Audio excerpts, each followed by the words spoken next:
All right, let's go on a bit of a genetic hunt.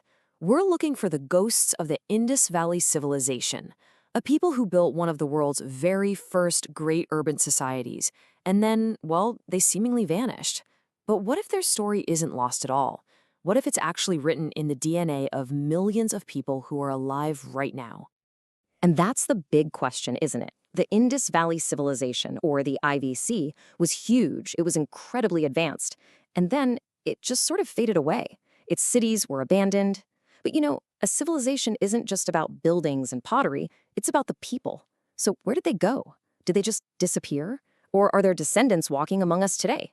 To figure that out, we have to become genetic detectives. So, where do you even start when you're looking for an entire ancient population? Well, usually you start with the people who live in that exact same spot today. The logic is pretty simple, right? The past often leaves echoes in the present. So our investigation kicks off by looking at the DNA of modern populations in northwest India. We're zeroing in on groups who have lived at this historic crossroads for centuries. Scientists took a deep dive into the genomes of several groups, including the Roar, the Gujar, and the Jat, just to see what kind of ancestral clues they might be holding on to. And what they found in one of these groups, well, it was a total surprise. And here is that first huge surprise, found right there in the DNA of the Roar people. Just look at this. That huge bar shows that over 60% of their ancestry is something called Steppe Ancestry. To give you some perspective, that's a similar level to what you'd find in a lot of modern Northern Europeans.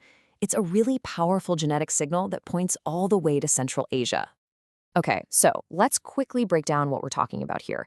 When we say Steppe Ancestry, we're talking about a very specific genetic profile from the Middle to Late Bronze Age. Think of these guys as horse-herding pastoralists who just exploded out of the Eurasian steppe, which is this massive grassland that stretches all the way from Eastern Europe to Central Asia. Their DNA spread like wildfire, and it fundamentally reshaped the genetic map of both Europe and Asia. So naturally, this led scientists to a pretty logical hypothesis. If a modern population living right where the IBC once thrived is just packed with this steppe DNA, then the original inhabitants of the IBC must have had it too, right? It makes perfect sense. And that became the working theory that just needed to be tested. But, a good hypothesis is one thing. In science, you need proof. You can't just look at the echoes, you need to hear the original voice. And thanks to an absolutely incredible breakthrough, scientists were finally able to do just that by going directly to the source, an ancient skeleton from the very heart of the Indus Valley. This was the game changer. At the ancient city of Rakhigarhi, archaeologists found a woman's skeleton that had been buried over 4,500 years ago. And get this, from a tiny bone in her inner ear, which is one of the densest bones in the body and it turns out an amazing preserver of DNA, they managed to sequence her entire genome. We can now read her genetic story directly from the source. And this wasn't just any genome. It was a huge deal. According to the scientists who did the work, she wasn't some kind of outlier. She was part of a population that forms the main ancestral foundation for most people in South Asia today. Her DNA is basically a window into the genetic bedrock of over 1 billion people. So, this was it, the moment of truth. All eyes were on her genome. Was it going to confirm the hypothesis? Would her DNA be packed with that same steppe ancestry that we see in the modern raw people, finally closing the case on this whole Indus Valley mystery? And the answer, wow, it was not at all what anyone was expecting. The data told a completely different story. A story that was defined not by what was in her DNA, but by what was so obviously and completely missing. And there it is, the big twist. While modern war people are overflowing with steppe ancestry, the ancient woman from Rakhigarhi had none. Zero, zilch, not a single detectable trace. The whole hypothesis was just blown out of the water.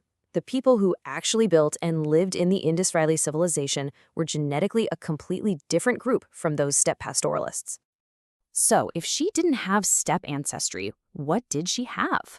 Well, her genome was this really unique mix, like a cocktail of two ancient ingredients.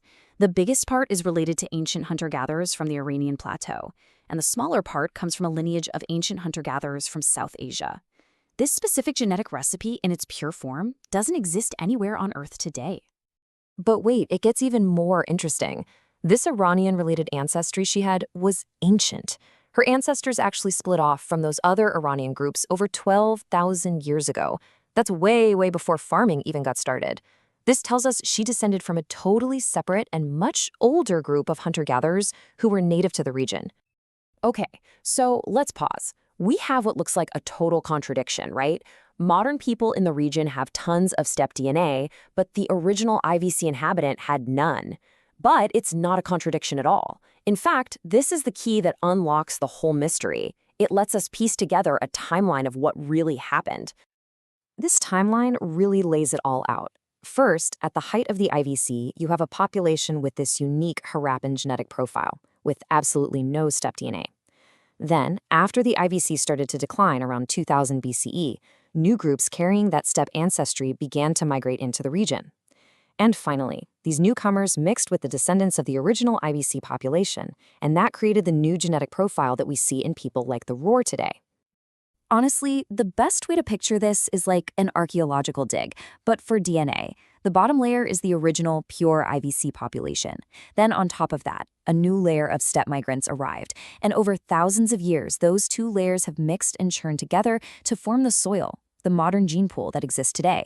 So the ghost of the IVC never really vanished. It just became a foundational part of a brand new story. Okay, so let's zoom out. What does all of this actually mean for the grand story of human history? Well, it completely reframes how we understand the Indus Valley and the massive role it played in the story of South Asia. So to wrap it all up, here are the big things to remember. The original people of the Indus Valley civilization were genetically unique, with zero steppe ancestry. Their DNA is still the single biggest piece of the ancestral puzzle for most people across South Asia today. But the entire genetic landscape was transformed by a huge migration of people from the steppe after the IVC's decline. What this really shows us is that the Indus Valley was never some isolated place. It has always been a genetic gateway, a dynamic corridor where people and their DNA have flowed, met, and mixed for thousands of years. The story of the Indus Valley people proves that histories we thought were totally lost can actually be recovered from the information that's hidden inside our own cells. It really makes you wonder, doesn't it? As we get better and better at reading these genetic scripts, what other incredible stories, what other ghosts are out there just waiting for us to find them?